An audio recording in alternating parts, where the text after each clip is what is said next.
সুপ্রিয় শ্রোতা, গল্প পাঠের আসর চ্যানেলে শুনতে যাচ্ছেন হুমায়ুন আহমেদ রচিত জোছনা ও জননীর গল্প উপন্যাসটির ২১তম পর্ব। আমি ওয়ারা কারিম, সাথে থাকুন। ঢাকা শহরের প্রায় ফাঁকা রাস্তায় ঠেলাগাড়ি নিয়ে বের হয়েছে আসগর আলী এবং তার পুত্র মজনু মিয়া। মজনু মিয়ার বয়স ৯-১০। তার পরনে কালো রঙের প্যান্ট, গা খালি, তবে মাথায় কিস্তি টুপি আছে। মজনু মুসলমান, এই পরিচয়ের জন্যে মাথার টুপি বাঞ্ছনীয়। যে কোনো কারণেই হোক, মজনুর মন বড়ই বিষণ্ণ। সেই তুলনায় আসগর আলীকে মনে হয় আনন্দেই আছে। তার বয়স ৪০, শক্ত সমর্থ শরীর। বাঁ পায়ে কিছু সমস্যা আছে বলে পা টেনে টেনে হাঁটে, তাতে ঠেলাগাড়ি চালাতে অসুবিধা হয় না। ২৫শে মার্চের পর সে দাড়ি রেখেছে। লোক মুখে শোনা যাচ্ছে মুখে দাঁড়িয়ে আছে, কলমা জানে, এরকম সাচ্চা মুসলমানদের মিলিটারিরা কিছু বলে না, চর থাপ্পড় দিয়ে ছেড়ে দেয়। এই খবর প্রচারিত হবার ফলে অনেক হিন্দুও দাড়ি রেখেছে। বাইরে বের হবার সময় তারা মাথায় গোল টুপি দেয়, কানের ভাঁজে আতর মাখানো তুলা থাকে। এখন অবশ্য মিলিটারিরা চালাক হয়ে গেছে, দাড়ি এবং টুপিতে কাজ হচ্ছে না। খতনা হয়েছে কিনা লুঙ্গি খুলে দেখাতে হচ্ছে। আসগর আলী তার ছেলেকে নিয়ে চিন্তিত। তার খতনা এখনো হয় নাই। মিলিটারির হাতে ধরা পড়লে কোন ঝামেলা হয়, এই চিন্তায় আসগর অস্থির হয়ে থাকে। ৪ কলমা বাপ বেটা কারোরই মুখস্থ নাই। আসগর আলী একটা কলমা জানে, কলেমা তৌহিদ, লা ইলাহা ইল্লাল্লাহু মুহাম্মাদুর রাসূলুল্লাহ।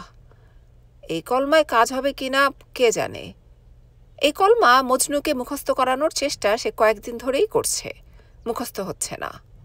দেখা গেল কলমা জানার জন্যে এবং খতনা থাকার কারণে মিলিটারি তাকে ছেড়ে দিল, ধরে নিয়ে গেল মজনুকে। মিলিটারির সঙ্গে দরবার করে কোনো লাভ হবে না। দরবার করতে গেলে উল্টা গুলি খেতে হবে। চোখের সামনে থেকে ছেলেকে ধরে নিয়ে যাবে, কিছুই বলা যাবে না, চোখের পানিও ফেলা যাবে না। মিলিটারি চোখের পানি দেখলে রেগে যায়, মুখে হাসি দেখলে তারা রাগে, চোখে পানি দেখলেও রাগে। বড়ই আজীব জাত। আসগর আলী ছেলের দিকে ফিরে বলল, বাপধন, শরীরটা কি খারাপ? শরীর খারাপ হইলে গাড়ির উপরে উঠা বসো, আমি টান দিয়া নিয়ে যাব। মজনু বলল, শরীর ঠিক আছে। খিদা লাগছে? না। খিদা লাগলে বলবা, আইজ গোস পরোটা খাবো। অবশ্য রিজিকের মালিক আল্লাহ পাক, উনার হুকুম হইলে খাবো, হুকুম না হইলে কলের পানি। মজনু কিছু বলছে না, মাথা নিচু করে হাঁটছে। আসগর বলল, মার জন্যে পেট পুড়ে? মজনু সঙ্গে সঙ্গে বলল, এইবার রোগ ধরা পড়েছে। ছেলের মন খারাপ মার জন্যে, অনেকদিন মায়েরে দেখে না। এদিকে আবার শুরু হয়েছে সংগ্রাম, খোঁজ খবর নাই। বলছি তো যাব। এখন পথে ঘাটে চেকিং বেশি, মিলিটারি সমানে ধরতাছে। ১৯-২০ দেখলেই ঠুসঠাস। তোরে নিয়েই আমার বেশি বিপদ। খতনা হয় নাই, এদিকে আবার কইলমাও মুখস্থ নাই। মুখস্থ হইছে? না। ক দেহি, ধরায় দিতাছি। প্রথমে লা ইলাহা, তারপর কি জানি না। আসগর তাকিয়ে দেখল ছেলে চোখ মুছছে, লক্ষণ ভালো না। চোখের পানি মার জন্যে।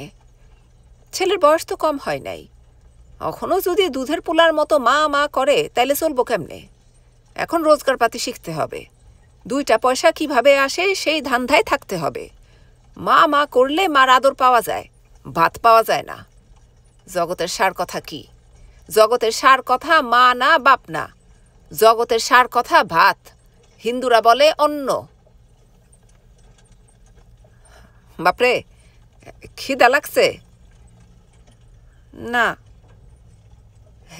খেচুড়ি খাবি? খেচুড়ি? আসগর কি কারণে জানি খিচুড়িকে বলে খেচুড়ি। এই খাদ্যটা তার বড়ই পছন্দ। 1 প্লেট 8 আনা নেয়, আটা নাই পেট ভরে না। খিচুড়ির কথাতেও ছেলের চেহারার কোনো পরিবর্তন হলো না। সে এখনো রাস্তার দিকে তাকিয়ে হাঁটছে, চোখ তুলছে না। আসগর বলল, আচ্ছা যা, বৃহস্পতিবারে নিয়ে যাব। বৃহস্পতিবার দিন ভালো, রহমতের দিন। বারের সেরা জুম্মাবার, কিন্তু বৃহস্পতিবারও মারাত্মক। থাকবে কিছুদিন মার লগে। আমি চেষ্টা নিব এর মধ্যে খতনা করাইতে, হাজম পাইলে হয়। সংগ্রামের সময় কে কই গেছে। মজনুর মুখে হাসি ফুটল। সে বলল, ভুক লাগছে। কি খাবি? খিচুড়ি? ডিমের সালুন দিয়া ভাত। আসগর ছোট্ট নিঃশ্বাস ফেলল। এই ছেলের ভবিষ্যৎ অন্ধকার। সুখাদ্য বাদ দিয়ে সে চায় ডিমের সালুন। খিচুড়ি খাওয়ার এত বড় সুযোগ সে হেলায় হারাচ্ছে। জীবনে যখন বড় বড় সুযোগ আসবে সেগুলিও হারাবে। খিচুড়ি খাইয়া দেখ। ডিমের সালুন খামো। আচ্ছা যা, ডিমের সালুন। আসগর ঠেলা গাড়ি ঘুরালো। সে বেশ আনন্দে আছে, কারণ গত কিছুদিন তার রোজগার ভালো হয়েছে। লোকজন মালামাল নিয়ে ঢাকা ছাড়ছে। কেউ যাবে কমলাপুর, কেউ বাস স্টেশনে, সঙ্গে দুনিয়ার জিনিস। তারা ভাড়া হিসাবে যা দিচ্ছে তার পুরোটাই লাভ। ঠেলা মালিককে কিছু দিতে হচ্ছে না, কারণ 25শে মার্চের পর ঠেলা মালিকের কোনো খোঁজ পাওয়া যাচ্ছে না। মনে হয় ঘটনা ভালো না। 25শে মার্চ রাতে ঠেলাটা ছিল আসগরের কাছে। তার শরীর ভালো ছিল না, পা ফুলে গিয়েছিল।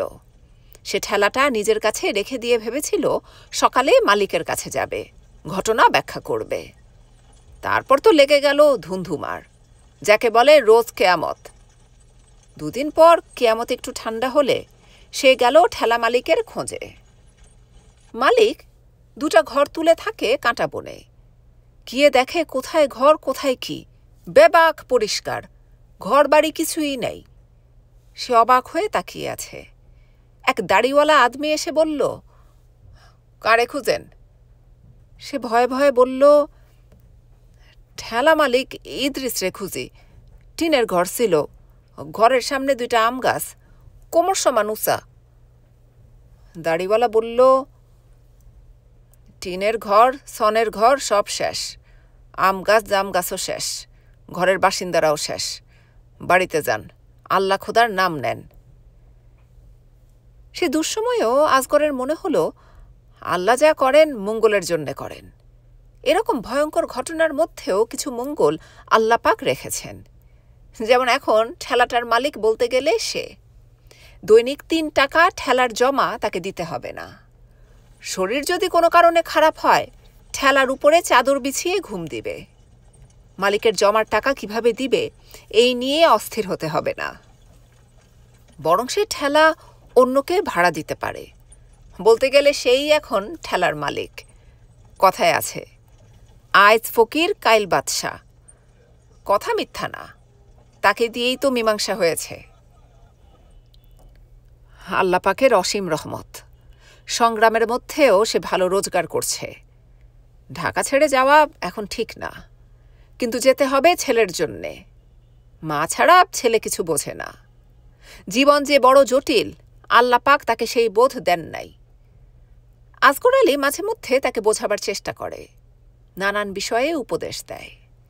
ছেলেকে উপদেশ দিতে তার ভালো লাগে। উপদেশ শুনে তার ছেলে গম্ভীর ভঙ্গিতে মাথা নাড়ায় আর মুখে বলে, ছেলের মুখে শুনতে তার বড় ভালো লাগে। কঠিন সময়ে বেঁচে থাকার জন্যে উপদেশের প্রয়োজন আছে। আসগর নানান বিষয়ে উপদেশ দেয়। ধর্ম, আল্লাহ পাকের বিচার, সবুরে মেওয়া ফলের মীমাংসা, কিছুই বাদ যায় না। তবে তার বর্তমান উপদেশ প্রায় সবই মিলিটারি সম্পর্কিত। বাপধন শোনো, মিলিটারি দেখলে তার চোখের দিকে তাকাইবা না।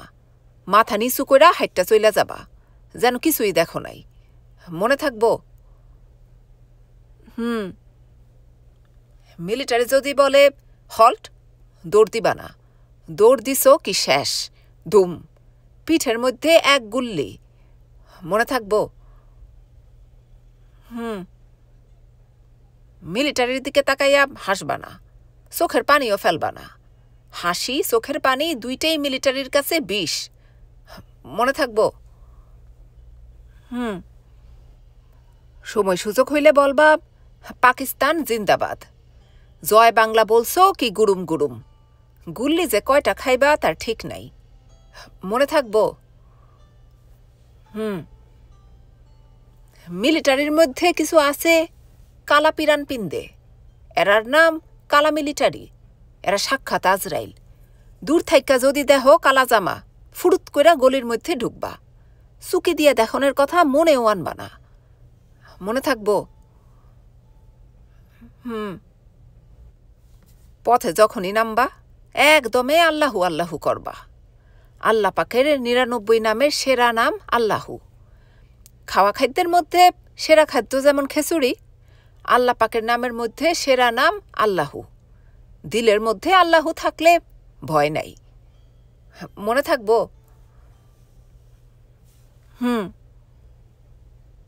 আজগর আলীর গন্তব্য নীলক্ষেতের ভাতের দোকান।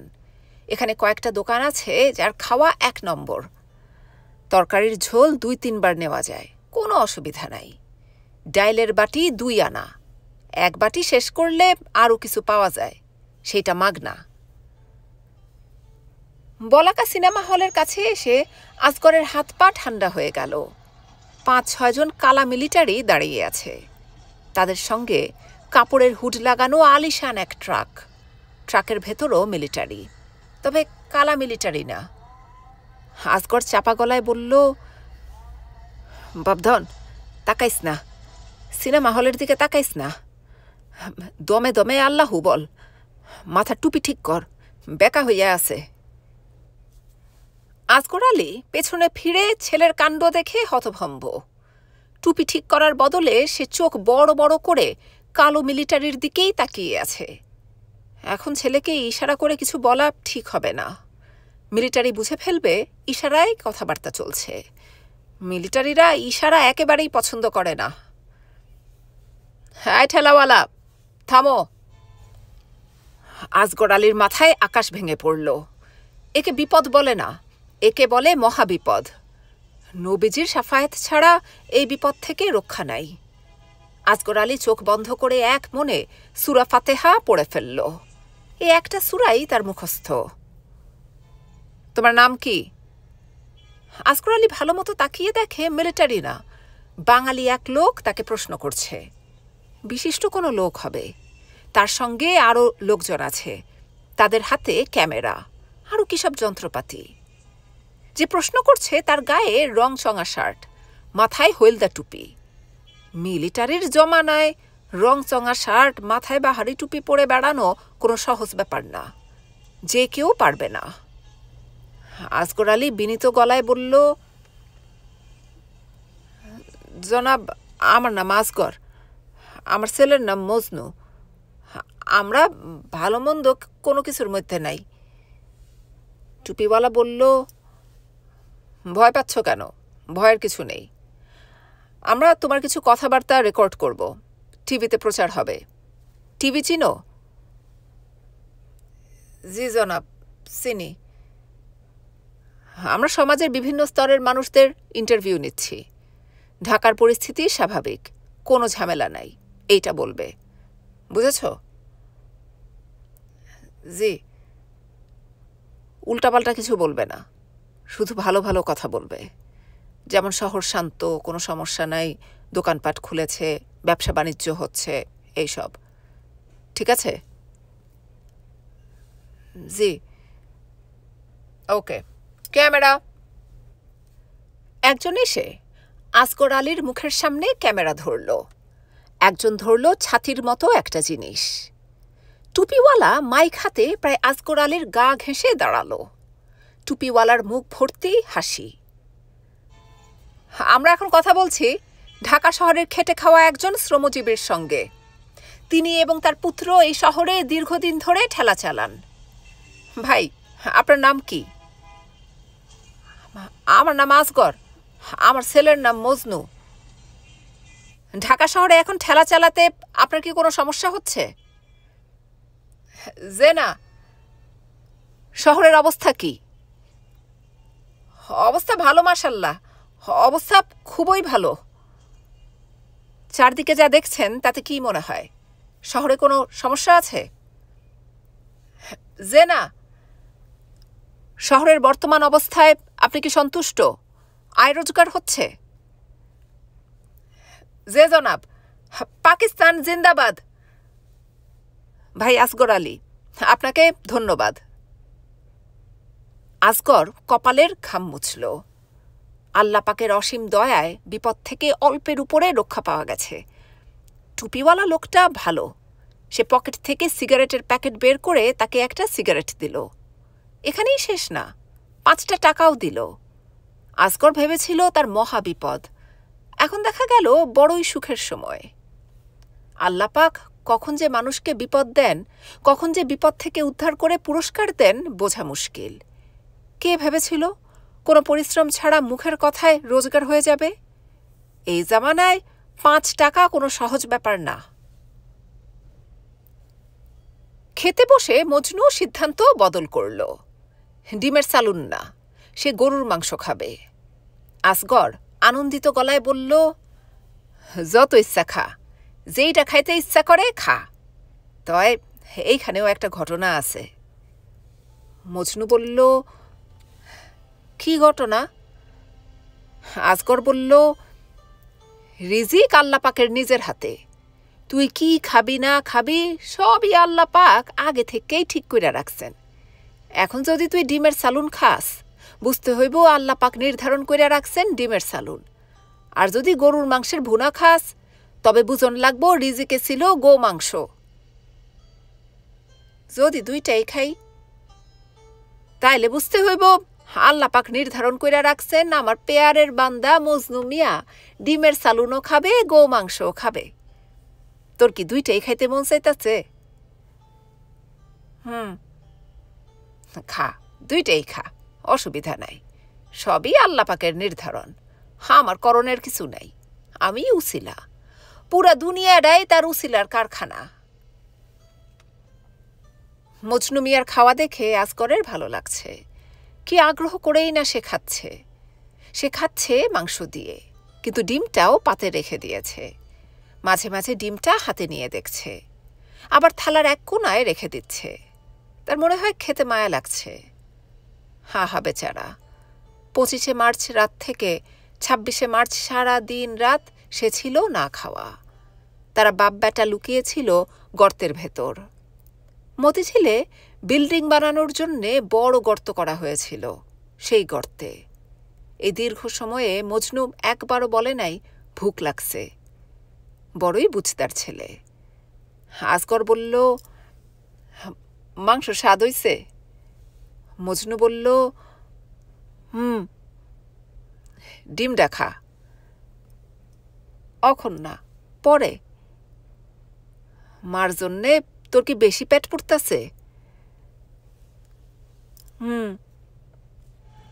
আসগর আলী রহস্যময় গলায় বলল, পেট বেশি পড়লে একটা ঘটনা অবশ্য ঘটানি যায়। আইজও যাওয়া যায়। খাওয়া শেষ কইরা বাসে উঠলাম, চইলা গেলাম। সন্ধ্যার আগে আগে উপস্থিত। এখন বাস চলাচল আছে। মজনু এক দৃষ্টিতে বাবার দিকে তাকিয়ে আছে। তার চোখ ছলছল করছে। মনে হচ্ছে যে কোনো মুহূর্তে সে আনন্দে কেঁদে ফেলবে। আসগর আলীর খাওয়া শেষ হয়েছে। সে টুপিওয়ালা সাহেবের দেয়া সিগারেটটা আরাম করে ধরিয়েছে। দোকানের ছেলেটাকে বলেছে জর্দা দিয়ে একটা পান দিতে। সে মন ঠিক করে ফেলেছে, আজই যাবে। ছেলেটা এত খুশি হয়ে তাকিয়ে আছে। খুশি নষ্ট করা ঠিক না। ছেলে মেয়ের খুশি অনেক বড় জিনিস। টঙ্গী ব্রিজের কাছে মিলিটারি চেকপোস্ট।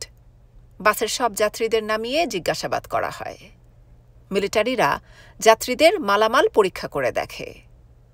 আসগর আলীর বাস চেকপোস্টে থামল।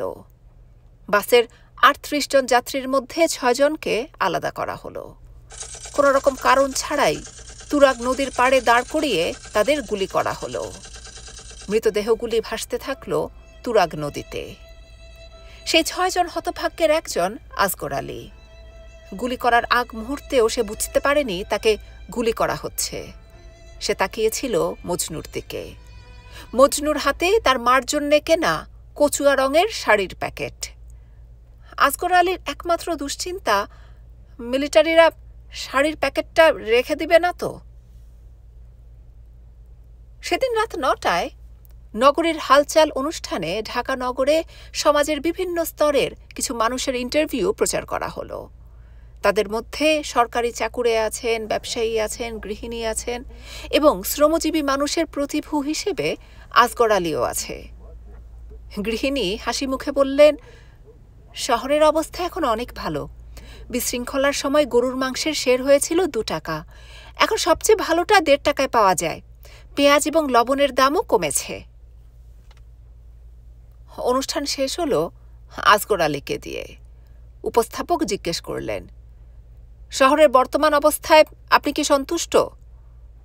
আসগর আলী বলল, জি জনাব, পাকিস্তান জিন্দাবাদ। আসগর আলীর সঙ্গে গলা মিলিয়ে গৌরাঙ্গ বলল, পাকিস্তান জিন্দাবাদ। গৌরাঙ্গ খাটে লম্বা হয়ে শুয়ে আছে, তার গায়ে গরম চাদর। সে চোখ বড় বড় করে টিভি দেখছে। সন্ধ্যার পর থেকে যত রাত পর্যন্ত টিভি চলে সে টিভি দেখে। শেষ অধিবেশনে পাকিস্তানের জাতীয় সঙ্গীত হয়, পাক সর জমিন শাদবাদ। গৌরাঙ্গ সুর করে জাতীয় সঙ্গীত গায়। তখন তাকে দেখে মনে হয় সে বেশ আরাম পাচ্ছে। শাহেদের সঙ্গে সে কথা বলে না। প্রশ্ন জিজ্ঞেস করলে চুপ করে থাকে। কথা বলে নিজের মনে, বিড়বিড় করে কথা।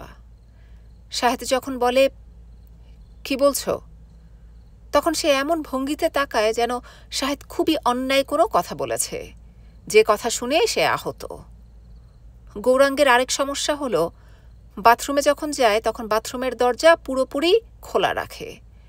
দরজা বন্ধ করলে তার নাকি ভয় লাগে। শাহেদ বুঝতে পারছে গৌরাঙ্গের বড় ধরনের কোনো মানসিক সমস্যা হয়েছে। তাকে ভালো ডাক্তার দেখানো উচিত। এখন কোথায় ডাক্তার, কোথায় কি? শহর পুরো এলোমেলো। কখনো এই এলোমেলো অবস্থা কাটবে কে জানে। তার বাসার কাছেই যে ফার্মেসি আছে সেখানে মাঝে মাঝে একজন ডাক্তার বসেন। তার সঙ্গে শাহেদ কথা বলেছে। ডাক্তার সাহেব বলেছেন, পাগলের দেশে সবাই মানসিক রোগী, এই রোগের কোনো চিকিৎসা নাই। ঘুমের ওষুধ দিচ্ছি, ওষুধ খাইয়ে ঘুম পাড়িয়ে রাখবেন। ঘুমের ওষুধ গৌরাঙ্গকে রাতে খাওয়ানো হয়। এতে তার ঘুম আসে না। তবে ওষুধ খাবার পর সে মোটামুটি স্বাভাবিকভাবে কথা বলে। কথার বিষয়বস্তু এলোমেলো, তবে বলার ভঙ্গি স্বাভাবিক। মিতা, আমি ঠিক করেছি মুসলমান হব, আসল মুসলমান। তুমি ব্যবস্থা করো। হিন্দু হওয়ার অনেক যন্ত্রণা, আর ভালো লাগে না।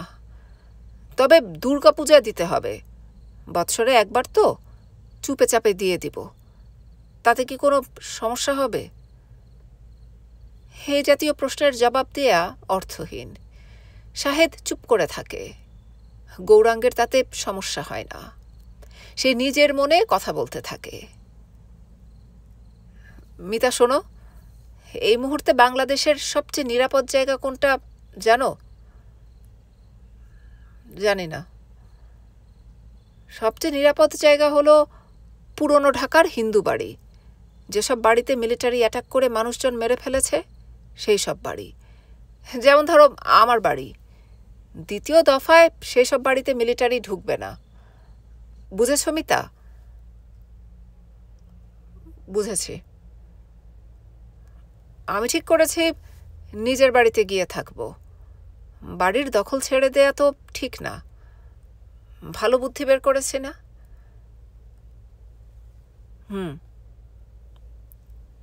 তুমিও চলো আমার সঙ্গে, 2 ভাই একসঙ্গে থাকব।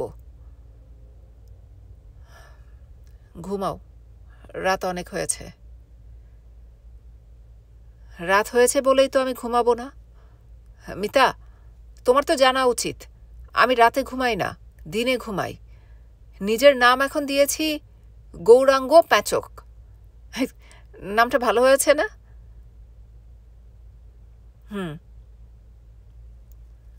মুসলমান হওয়ার পর নাম বদলাতে হবে। মিতা, বলো তো কি নাম দেই? তোমার নামের সঙ্গে মিল দিয়ে একটা নাম ঠিক করো। আচ্ছা, করব। করব না, এখন করো। বিরক্ত করো না তো, নানান যন্ত্রণায় আছি, এখন আর বিরক্তি ভালো লাগে না। আমি তোমাকে বিরক্ত করি? শাহেদ চুপ করে আছে। তার এখন সত্যি সত্যি বিরক্তি লাগছে। গৌরাঙ্গ গলা উঁচিয়ে বলল, বিরক্ত করি? জবাব দাও, বিরক্ত করি? হ্যাঁ, করো। আর করব না, কাল সকালে আমি চলে যাব। কোথায় যাবে? সেটা আমার বিষয়। তুমি কোনোদিনই আমাকে পছন্দ করো না, সেটা আমি জানি। সকাল হোক, রাস্তায় রিকশা নামলেই আমি বিদায় হব। তোমার শরীর ভালো না, এখন পাগলামি করার সময়ও না। এখন কি করার সময়? বিরক্ত করার সময়? Time of annoyance. আমার নতুন নাম এখন কি? গৌরাঙ্গ বিরক্ত দাস, সংক্ষেপে জিবি দাস।